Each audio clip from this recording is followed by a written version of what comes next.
마가복음 6장 33절, 34절을 가지고 말씀드리겠습니다.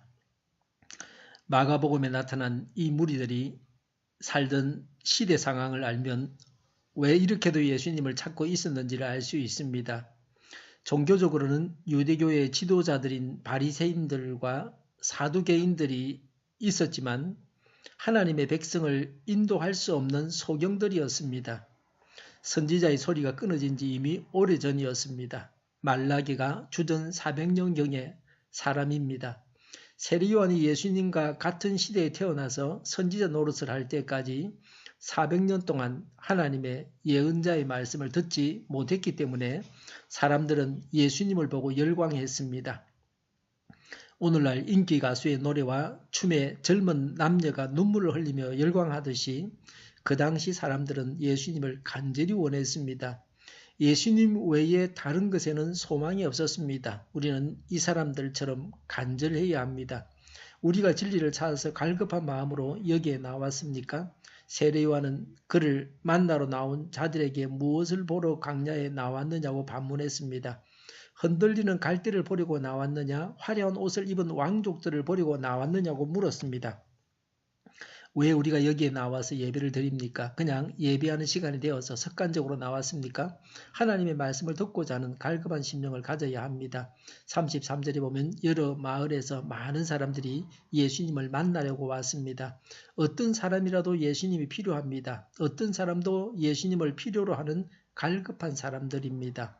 어르신도 아이도 젊은 사람도 예수님께로 나와왔습니다. 어느 곳에 사는 사람일지라도 예수님이 필요합니다. 불교를 믿는 사람도, 집안이 불교인 사람도, 가족들이 교회를 나가지 못하게 말리는 사람들도, 예배당에 나오면 졸리기만 하는 분들도 모두가 정말로 예수님이 있어야만 하는 사람들입니다. 33절에 발걸음을 재촉하여 달려갔습니다. 예수님의 일행보다 먼저 와 있었습니다. 갈급함을 잘 표현해 줍니다. 무엇을 탄 것이 아니라 두 다리를 가지고 달려갔습니다. 34절에는 이 사람들이 목자 없는 양과 같았다고 했습니다.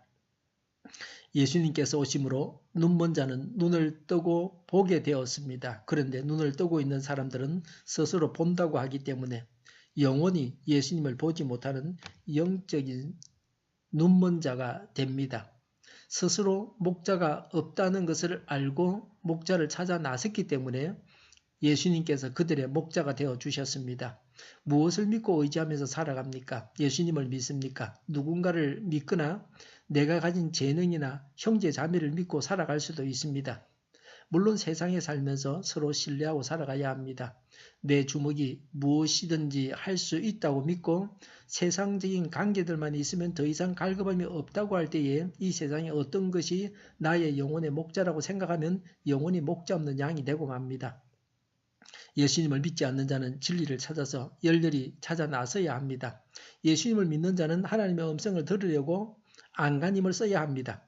하나님을 향한 갈급한 심령이 되어야 합니다. 예수님은 먹이시는데 어떻게 하면 예수님으로부터 영육간에 먹는 것을 얻을 수 있습니까? 먹으려고 하면 이 무리들처럼 하면 됩니다. 이들은 예수님을 따랐습니다.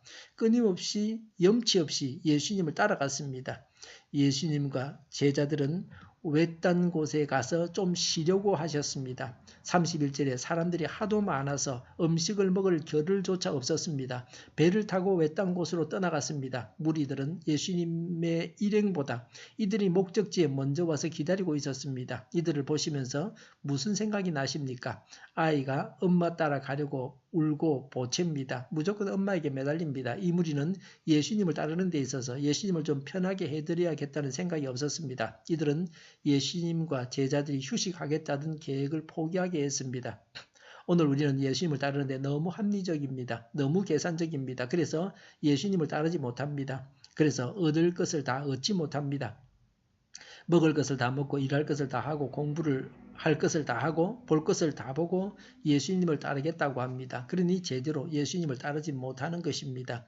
인정사정 없이 예수님을 따라야 합니다. 예수님을 끈질기게 따른다고 하는 것은 구체적으로 어떻게 하는 것입니까? 교회 예배에 빠지지 않고 나오는 것입니다. 예배에 지각도 하지 않습니다. 예배와 기도회에 나오시는 것이 예수님을 따르는 것입니다. 예배나 기도회에 나오실 때에 인정사정 없이 예수님을 따르겠다는 자세로 나오셔야 합니다. 교회 예배에 나오는 것 외에도 예수님을 따르는 방법이 있습니다. 가정이나 직장에서 생활 속에서 말씀을 읽고 공부하고 묵상하고 암송하고 쓰고 기도하고 교제하는 것이 예수님을 따라서 하나님께 나아가는 것입니다. 힘을 다해서 열정적으로 예수님을 따라가야 합니다. 그래서 하나님께서 주시는 좋은 것을 누려야 합니다. 기도하겠습니다. 힘을 다해 열정적으로 예수님을 따라가서 하나님께서 주시는 좋은 것을 누리게 하여 주시옵소서. 우리 동일교회가 만군은집하게 하여 주시옵소서. 예수 이름을 명하노니 모든 병만은 물러가고 몸의 모든 부분들은 온전하게 될지어다. 신주의 기적을 베푸셔서 저희의 질병을 고쳐 주시옵소서. 저희와 교회와 이 나라의 민족을 불쌍히 여겨 주시옵소서. 독재 정권이 무너지고 적화 통일이 되지 않고 평화 통일을 이루게 하여 주시옵소서. 전쟁 위험이 사라지게 하시며 해구를 무정하게 하여 주시옵소서. 신앙의 자유를 누리며 살게 하여 주시옵소서. 하나님을 대적하는 세력들이 바로 망하게 하여 주시옵소서. 국회와 정부가 하나님 기뻐하시는 법만을 만들게 하시며 반성경제의 모든 법과 영과 내규들이 즉시 철폐되게 하여 주시옵소서.